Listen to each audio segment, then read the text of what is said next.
Today we're going to talk a little bit about nutrition, or a lot about nutrition, with an emphasis on the paleo diet, with an emphasis on gluten-free, because there's a natural transition and a natural progression from going gluten-free to going paleo. And many of you who, how many of you here know what paleo diet is? Like, know what it means, know what the definitions are, right? So those of you that don't know, a paleo diet is gluten-free. So it's gluten-free by default, but it's also sugar-free, it's also dairy-free, and it's also legume-free. So it's a lot more restrictive, and so a lot of times if you're new to this, taking all those things out of your diet at once can be a little bit overwhelming, and you can get paralyzed by the inability to know what to cook and how to prepare food and what to eat. So we'll kind of try to talk through some of those progressions. Grace? So there are a couple of rules that we have to understand with nutrition, and the first is you cannot achieve and maintain your health eating unhealthy food. And no matter how hard you train, no matter how much you train, you cannot recover, and you will lose the ability to recover from the aggressive workouts that we do here if you're not properly fueling your machine. And so many people think, and I see this especially with the younger crowd, they think they can overcome anything. They think they can go on the weekends and binge drink, and they think that they can eat whatever they want to eat and that they'll just magically bounce back. But the truth of the matter is a lot of the athletes get injured here. A lot of the athletes get injured with this type of workout primarily because, not because they're working out improperly, but because they're feeding their machine improperly. And so the demand you put on your body has to be met by the quality of nutrition that you put in your body. And so unhealthy food and good health, you have to have a good balance if you want to achieve that. There's a saying, you cannot out-train a bad diet, no matter how hard you try. And you know, I've done bodybuilding in the past. I used to weigh 200 pounds. I've trained, pretty much tried every kind of diet you can try, trained every kind of way you could train. And the bottom line is, diet has more to do with your training than your training. Anybody can get under a weight. Anybody can learn form. Anybody can learn how to do push around weights. Anybody can learn those coordinative moves. But the diet is where it all boils down to. Next slide. So, heavy exercise plus poor diet equals futility. All right, so the guy in the picture, what is he doing? He's trying to put that fire out with a bucket of water. And that's what happens when you eat the wrong food. There's a term we use called inflammation, and it's a very generic term. Inflammation basically means that your body is breaking things down so that it can try to rebuild new things. Inflammation is not an unhealthy process. It's a natural, normal process. But when you have inflammation out of control, if there's always excessive inflammation, then you're breaking down and you can't rebuild. And that puts us in what's called a catabolic state, where the body's breaking down faster than it's building up. And that's what makes you prone to that injury. Next slide. So, you can't out-train a bad diet, right? If we look at the progression here, this is kind of a paleo progression, right? We have the Paleolithic, well, first the Neanderthal, then kind of the adaptation over time to the modern erect Homo sapien, and then you get to the 1900s, and we get to farming and agriculture and processed food and adding chemicals to the food. You get to the government's recommendations on whole grains and eating 8 to 10 servings of whole grains, and what do you see? What have we seen explode since 1900? Obesity. Why? What is the kind of the correlation there? Is that we've got 2 million years of genetic history of hunting and gathering, and we've got 100 years of genetic history of processed refined foods, right? And it's not just grain, it's not just gluten. There are other factors certainly that play a role here.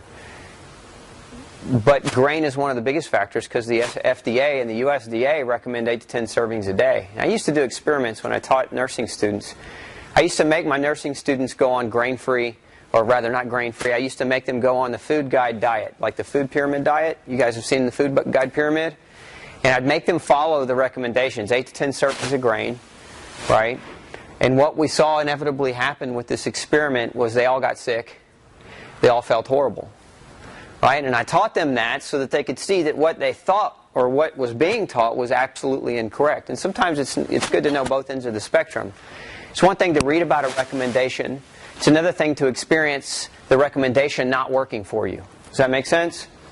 So in the last 100 years, again, we've had more change to the food supply. We've had more change to our activity than we have in the last 50,000 years.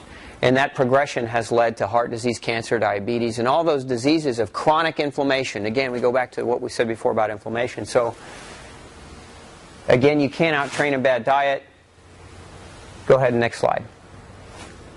So, your body is your temple. How many of you have taken basic nutrition or no basic nutrition? It's good, we got a few. If we were to say, what is your body made out of? In other words, if I were to say, I'm going to create a factory, and in this factory, I'm going to make humans. And so I need all the ingredients that go into making a human in my factory so that as the assembly line is running, I'm producing humans, and I have all the ingredients that I need, right? So what are those ingredients? This is a list of your ingredients. Vitamins, minerals, water, oxygen. The macronutrients are the carbs, the fats, the proteins. Okay. Then you have nucleic acids, the DNA and the RNA. And so those are the main 7 ingredients that all humans are made out of. Now we can subclassify carbs, fats, proteins into carbon, hydrogen, oxygen, nitrogen, phosphorus, and other elements. But these are the main ingredients. And where do we get these main ingredients? Food. Right? So, that construction is influenced by your environment. If you maximize your environment, you'll maximize your health, you'll maximize your training goals. Next slide. So, let's kind of define what health is. A lot of people think I'm healthy just because they're not sick. And what you want to remember is health is not being not sick. Right? Health is not merely the absence of disease and infirmity, but it's the complete physical, social, and mental well-being of an individual. There's no such thing as perfect health. Because life is about ebbs and flows. We all are under stress at different times. We all have different things going on in our life. Sometimes we cheat on our diet. Sometimes our spouse gets mad and we sleep on the couch. There's all these different kinds of things that can happen, right? Well, not me, but maybe you guys, right? But health is kind of what we really want to try to achieve with health. Can you see this? Can you kill that for just a second or put something in front of it? Like just pull the plug on the computer, Grace. Or that works too. Right? So if we're talking about health,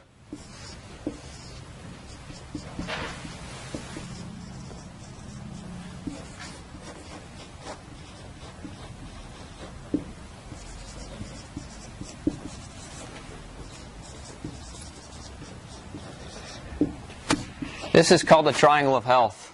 Just a fundamental principle in physiology that you can't escape no matter how hard you try, no matter how hard you want to cheat. And that is, in the center of this triangle is your DNA. Your DNA is not good or bad. In other words, if your mom and dad had diabetes, you're not doomed to their fate. Right? And a lot of doctors will say, oh, it's in your family history, get used to it, take some drugs, it's okay. That's poppycock. The DNA behaves based on the way you treat it. So I'm going to give you an example. If you go underwater and try to breathe, what's going to happen? Why?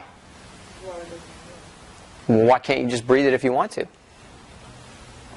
Okay, think about that with gluten. Why can't I just eat gluten if I want to? It has to do with you and what you're choosing and what you're surrounding your DNA with. Your DNA is programmed to be optimal if you surround it in an optimal environment. So if you try to go underwater and breathe and you don't have gills and you can't extrapolate oxygen from water, you're obviously going to choke, right? Now that's an acute example. Acute meaning that's an example that's obvious. No kidding, really, I'm going to drown, right? Whereas eating gluten and eating sugar and eating dairy, those are less obvious examples because you don't eat those things necessarily and break out in hives, right, or break out in asthma, or fall down dead from being poisoning, right? Your body is resilient and adaptive to a certain extent. It's going to take the most that it can from that garbage food that you put in it, and it's going to try to use what it can use. And the side effects and all the toxins that are left over, it's going to have to deal with those. And so the more accumulation of that comes into your body, and the more your body has to deal with those over time, your body loses its ability to adapt. And that's when illness sets in. Illness is a process. You don't just wake up one day with cancer. It's years and years of making bad choices, and then it happens. Does that make sense? So, the influence to the DNA is the biggest realm of what we want to understand. And so the DNA, the outcome of the DNA, if we look at what health is, so back to that slide that we were talking about a minute ago,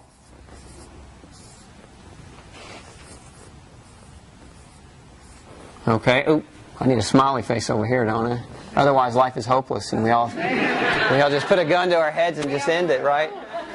So what we're trying to do through the chemistry, through mental, and through physical is we're trying to drive the influence of the DNA into a direction where it's healthy, right? And that's what we call phenotypic expression. Phenotypic expression is your choices plus your DNA equate to what your outcome is, right?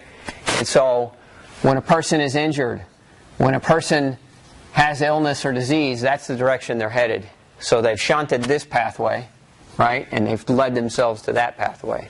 So if you've got a chronic shoulder injury or a chronic hip injury or a chronic tightness in your muscles, I hate it when I hear the old, it's I've always been that way thing, right? It's always been that way because you've always eaten like crap. And so if we can change that, it won't always stay that way. Does that make sense? Just because it's been normal for you doesn't make it normal. It just means you're used to abnormal and you've accepted it without the ability to make a change. So if we then look at the three components of our environment. Now, key word here, three components of the environment we have control over. Because there are things we can't control. We can't control the weather, right? We can't control somebody else's bad behavior. We can't control whether or not we get in a fight with somebody in our family who, we don't get along with very well if they're not reasonable people, right? So there are things we can control and there are things we can't control. Physical is what we do here. Physical is hard work. Physical is muscle tone. So think about muscle, not just for movement. We all have muscle, and we all want to optimize our muscle. As a matter of fact, in all of science, if we look at all the research, the one thing that's been shown to prolong the human lifespan more than anything else is maintaining your muscle as you age. And there's actually a term called sarcopenia, which is age-related muscle loss. So the longer a person is sedentary, the more muscle they lose, the shorter their muscles get, the faster they die, and the quicker the quality of their life deteriorates. Okay, so if you could do anything, one thing right, it would be to work out. It would be to maintain that activity. Muscle is a pump. It's a pump for your immune system. So think of it, when you move your muscles, what's happening? There's lymphatic vessels running all through there, and they're pumped through muscular action. Your cerebrospinal fluid around your brain is pumped through muscular action. And so your immune system depends on that pump. And if you don't have adequate movement, what happens to your immune system? It falters. And a faltered immune system equates to cancer over a number of years. A faltered immune system equates to increase in inflammation. So that muscle's more important than just looking good in the mirror. It's more important than just this physical aspect that we want it to be. Now, in addition, muscle's a reserve for your immune system. It's a storage. So the more of it you have, the more protein your body has stored away when you do get a cold or a flu. How many of you ever got a really bad cold or flu and lost 5 or 10 pounds? Some of it was fluid, but guess what the other part of it was? It was muscle loss, because your immune system was saying, we need more antibodies, we need to fight this. So it was pulling from the muscle, your protein reserve, to make more antibodies so that your body could recover appropriately. And this is why old people who get sick have a harder time recovering if they don't have adequate muscle tissue, right? So that's physical. We have to maintain that, and that's what you do here. Chemistry has to do with that slide I showed you a minute ago. Carbs, fats, proteins, micronutrients, macronutrients, vitamins, minerals, water.